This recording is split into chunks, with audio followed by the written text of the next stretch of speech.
What's up boys? Jadi hari ini North Boys balik lagi dengan laptop review. Dan laptop yang kita review hari ini adalah sebuah laptop yang terbilang sangat unik. Bukan cuma karena warnanya putih, tapi di sini ada laptop yang kuat banget dan bakal menarik banget bagi para content creator nih. Nah, di sini kita udah punya si Acer Concept D7, di mana di sini Acer Concept D7 adalah sebuah laptop yang diperuntukkan bagi para pekerja profesional pastinya. Karena di sini selain juga bentuknya yang udah kelihatannya profesional banget, cuman dia juga layarnya di sini nanti bakal spesial banget karena dia layarnya udah 4K dan beberapa fitur-fitur menarik lainnya yang bakal menarik banget bagi para professional worker.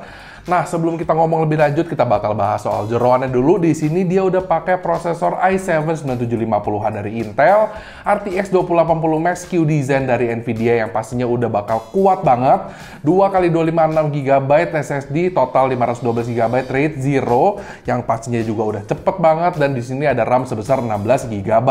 Nah, sebelum kita ngomongin soal jeroannya lebih lanjut, kita bakal ngomongin soal form factor atau dari bodinya dulu nih pertama-tama. Karena di sini bisa kalian lihat unik banget dia. Di sini dia warna putih, depannya kayak matte finish, soft touch finish lah ya lebih tepatnya, dimana di sini pastinya bakal bikin laptop ini kelihatannya bener-bener unik dan beda banget dibandingkan dengan laptop-laptop lainnya.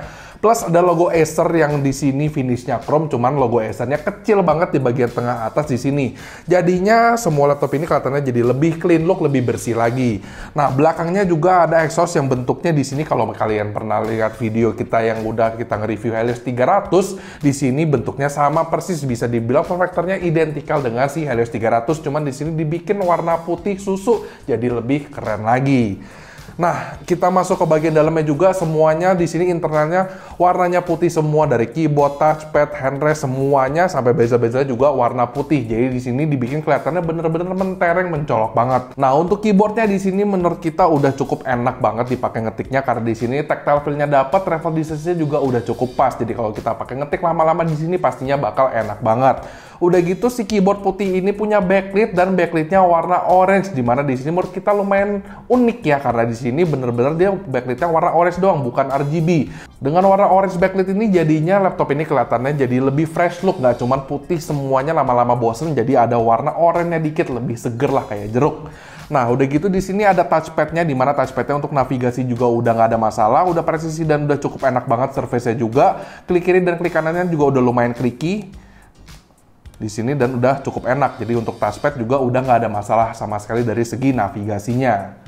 Untuk speakernya si Concept D7 ini terletak di bawah, kiri dan kanan side firing, dan speakernya di sini sebenarnya dari kualitas suaranya sebenarnya udah cukup bagus, udah nggak ada masalah. Bassnya juga udah lumayan berasa, cuman untuk detailnya di sini masih agak blurry gitu. Jadi kalau misalnya kalian denger lagu, ada beberapa instrumen di situ masih agak nyampur, ngebedainnya masih agak sedikit sulit. Cuman overall untuk kalau misalnya kita nonton film, main game, udah nggak ada masalah, udah bagus juga di sini speakernya. Untuk portnya si Concept D7 ini di sisi kanan ada USB Type-C yang udah support Thunderbolt 3, ada mini DisplayPort, ada 2 kali USB 3.1 Type-A. Di sisi kiri ada LAN port, ada 1 kali USB Type-A 3.2 yang udah support power delivery juga, ada HDMI port dan ada audio jack in dan out-nya di sini. Yang jadi masalah di sini belum ada SD card reader sama sekali. Jadi mungkin bagi para content creator agak sedikit turn off dengan fitur itu. Nah, sekarang kita masuk ke bagian yang menurut kita paling keren dari si Concept D7 ini, yaitu di displaynya. Dimana displaynya dia udah menggunakan display sebesar 15 inch, panelnya IPS, resolusinya udah 4K, jadi udah mantep banget bagi para content creator.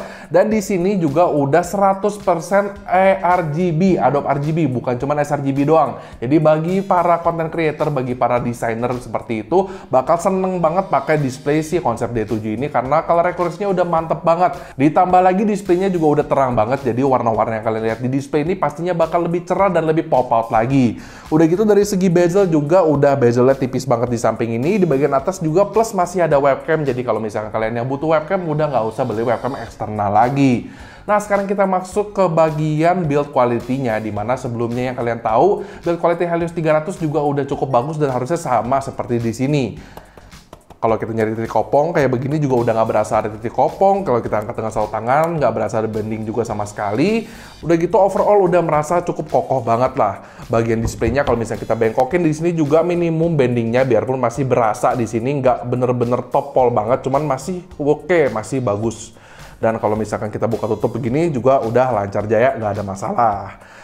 Untuk baterainya, si konsep D7 ini menggunakan baterai sebesar 84 Wh, di mana itu mungkin bisa menopang si konsep D7 ini yang displaynya menggunakan display resolusi 4K, karena resolusi 4K ini makan daya yang cukup besar juga. Jadi 84 Wh mungkin bisa sekitar 6-7 jam di laptop ini. Nah, sekarang kita mau ngomongin soal performance-nya. Gimana sih laptop ini yang udah menggunakan RTX 2080 Max Q Design ini performance-nya? Yuk kita lihat.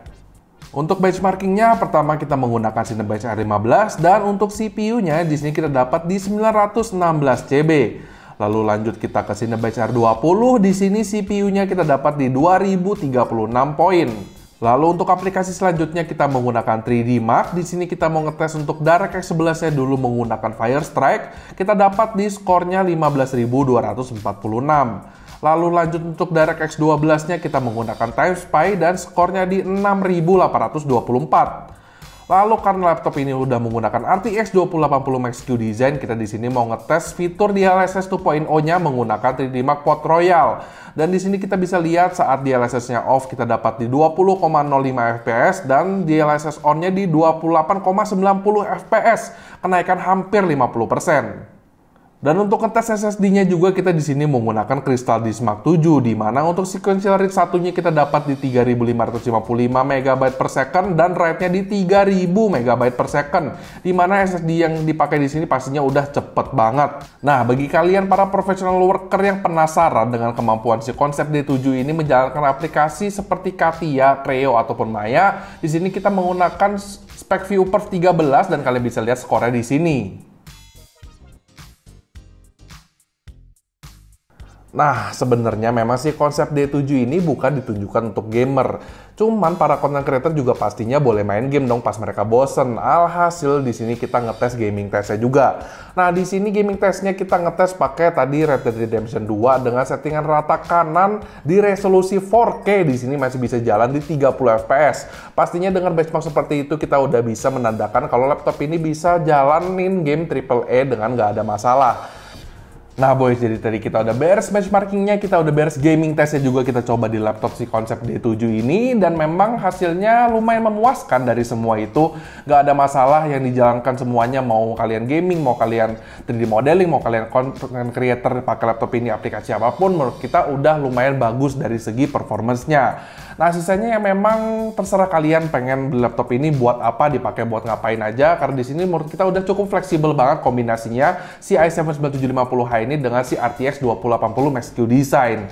Cuman yang memang harganya, kalau kita ngomongin hal harga di sini pastinya 2080 nggak mungkin murah boys. Di sini harganya di sekitar 39 juta atau 40 juta. Pastinya nggak mungkin cocok untuk semua kantong kalian. Cuman memang kalau misalkan kalian seorang content creator yang pengen punya laptop yang bisa dipakai buat main game juga dan main game yang mantep juga, si konsep D7 ini bisa menjadi sebuah pilihan yang sangat menarik. Di luar itu menurut kita nih, menurut gua pribadi, karena memang laptop ini warnanya putih, jadi mungkin ya nggak untuk semua orang lah. Mungkin orang yang kerjanya banyak pergi-pergi, takut gampang kotor, apalagi di sini finishnya finish soft touch. Nah jatuhnya mungkin ya bisa pilih yang warnanya nggak putih kayak si Acer konsep D7 ini. Cuman bagi kalian yang emang suka clean look banget, laptop ini udah pasti clean looknya parah banget karena warna putih di sini udah estetik banget, bisa kalian bawa kemana-mana. Photoshoot bareng laptop ini juga udah mantep banget pastinya. Oke boys, gini aja untuk review kita buat si Acer Concept D7 ini. Jangan lupa di like videonya, di share ke teman-teman, di subscribe ke channel kita, dan follow IG kita @northboys.id. Pencet belnya biar kalian tahu kapan video terbaru kita muncul, dan komen di bawah bagaimana menurut kalian soal si Acer Concept D7 ini. Boleh juga nge-request buat kita untuk nge-review apapun yang kalian mau nonton. Bola signing out.